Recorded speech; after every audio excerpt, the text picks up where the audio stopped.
it's really yours. See both sides like Chanel. See on both sides like Chanel. So jumping right into the video, this is a video on how I apply my Aztec clay mask. So the first thing that I put in was this vitamin E oil, this tea tree oil, and this jojoba oil that I got from my local beauty supply. It was supposed to be a hot oil treatment, but I didn't think there would be any harm in adding it. Next, I added some light olive oil. It was all that I had in my house, so that's what I decided to add. I also used this oil mixture that I also picked up from my local beauty supply store just to add some more oils into this mixture. Of course, I had to add the Aztec clay mask. This is the Indian healing clay mask. Everybody knows of this. And some Bragg's apple cider vinegar. Now, I was trying to experiment with the whole adding process because I saw Jayla Majette, who is a YouTuber, do it, and she said her hair came out really soft and really nice. Now, she added things that I didn't have on hand, like yogurt and a handful of other things, so I just decided to work with what I have.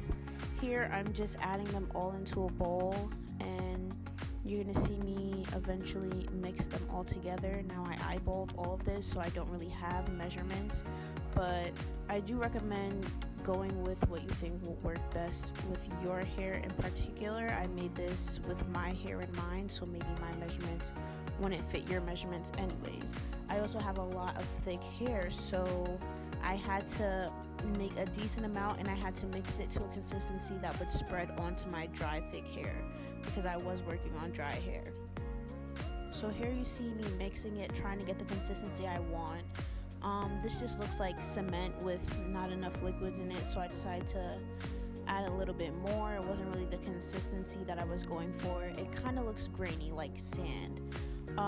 What I was trying to go for was kind of like a smooth, almost like not as thick as a yogurt, but close to it, that would just smooth onto my hair. And there was a little bit of foaming going on, so that was a factor in the texture of the mix. Now, I've tried using really like watery mix. I've tried using the thicker mix, and I think even this was a little too thick for my hair because when I tried to put it all over, including my scalp and deep down in my hair, I don't think I got to all of my hair, so I'd probably mix it a little bit thinner next time, but this did still work to make my hair really, really soft.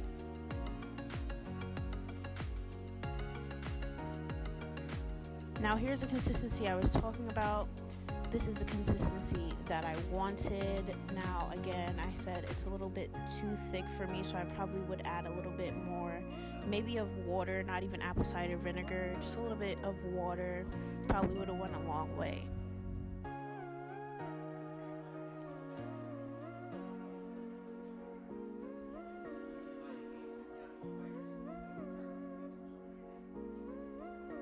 You can also see the foaming and the bubbling that I was talking about earlier.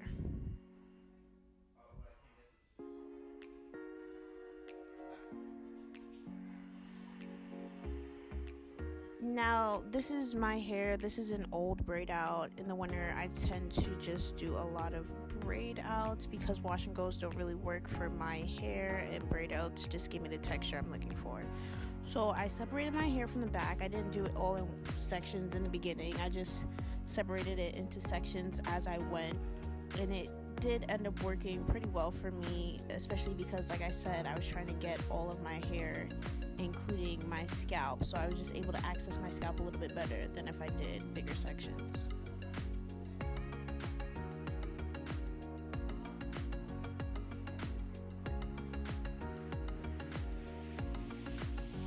Here I am applying the mask, and this part's a little bit boring, but this is just me applying the mask through my whole head.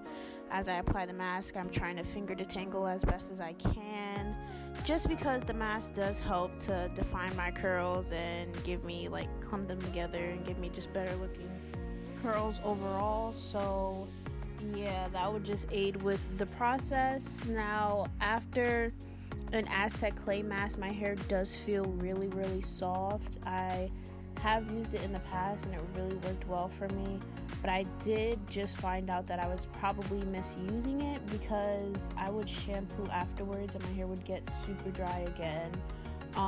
So people recommend either shampooing before or skipping a shampoo and just using it as your shampoo. So that's what I did this time, and it definitely worked. My hair was extremely soft, my curls were very defined. I would show clips of that, except I would have to take them like directly while I was in the shower, and I'm just not at that level of YouTuber commitment yet to take my DSLR into the shower with me. So yeah, it really did wonders on my hair. Now my hair probably looks to a lot of you really dry. This braid out actually lasted me almost about 10 days. And my braid outs do last that long. I don't pineapple. Sometimes I just put my hair into a large bonnet, and sometimes I actually just tie my hair down or tie my hair up and let it fall in the morning and just give it a good shake out, and usually that'll preserve my curls until I feel like it's just a little too much frizz, a little too much fuzz, and there's not really any more curls for me to separate. That's kind of when I know that my braid out's run its course and it's time for me to wash my hair again. So here I am approaching the last section. This really didn't take me very long. I was also watching a movie. I was watching Home Alone 2 because it was a holiday season, and it really didn't take me much time. I made enough product this time finally. I don't know how many thick-haired girls are out there who can relate, but I never seem to mix enough product to actually cover my hair. So this was a big win. And all in all, I think I'm gonna incorporate this into my wash day routine a lot more often. If not this, then maybe just apple cider vinegar spray, because I do think my hair really enjoys it. I used to alternate between a clay mask or an apple cider vinegar rinse and a deep conditioner, and yeah, it just worked really well for me. Here are my curls, my hair after I finished applying the mask. When it's a little bit dry, some of the sections dried before others, obviously you're gonna have that. And my curls actually didn't look stringy. I've made it too thick before when my curls look straight and stringy, and they actually look pretty okay. And after I washed it out, these were the final results. So you can't really feel the texture of my hair, but believe me when I say my hair was super soft, softer than I've ever felt it before. And after that, I put my hair into these braids. Now this is what I do in the wintertime, like I said, and I got this bomb braid out. Thank you for watching, and if you would like to see a more detailed version, I will be soon posting my winter hair care routine. It's really on. See both sides like Chanel. See on both sides like Chanel.